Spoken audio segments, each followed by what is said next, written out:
Harka fuunee akkam jirtu daawwattoota chaayinaal Fuwaad Show jalatti argamtan lammii kiyya marti keessan akkam jirtu jedha obbo Neymar Fuwaad.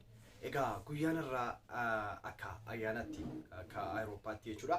Lakkoofsa Awurooppaatti guyyaarraa bara 2021 jedhamee guyyaa lakkaa'ameedha guyyaan irraa jechuudha. Egaa baga naaf keessan dhiiraa fi dubartiin hundi keessan osoo ergaan kiyya bakka hundumaratti isin bira gahee na gammachiisa. Baga harranaa keessan jechuun barbaada. Egaa maal karoorfachuu qabna? Maalis akka karoorfattanu isinuu akka mataa keessanitti gaafii of gaafachuun gaariidha. Bara darbe keessa maal turre? Nama akkamiin ture? Maal keessan ture? Kan jedhee of hubatullee ni jiraata jennee abdanna. Itti aansuudhaan egaa barri 2021 jechuudha. Bara quufaa fi bara badhaadhina, bara jaalalli nu keessatti dagaagee, bara gandummaan ilmaan Oromoo gidduudha buqqa'ee, bara jaalalli dagaagee, bara badhaadhina, bara quufaa, bara jaalalaa Rabbiin nuuf haa godhu jenna jechuun barbaada.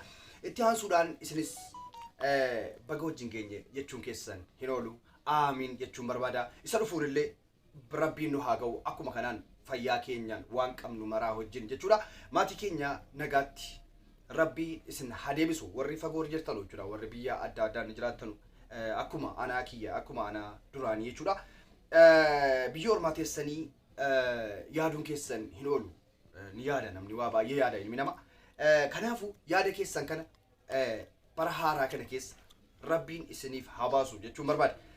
Kan fuudha barbaade, kan heerumuu barbaade, kan makiinaa barbaade, kanaaf qabeenya barbaade, kan fayyaa barbaade, kan dhukkubsate nuu fayyuu hunduma keenyaayyuu Rabbiin aara galfii duniyaa fi aakiraa nuuf haa kennu jechuun barbaada jechuudha. Kanaafuu egaa jaalalli miidhagnee bareennee akkuma kanaan akkuma wajjin jirru kanaan waggaa dhufuunis Rabbiin nu haa gahu jechuun barbaada. Isinin jaalladha, isinin kabaja. Warra afaan kiyya dhageessan mara keessan jechuudha.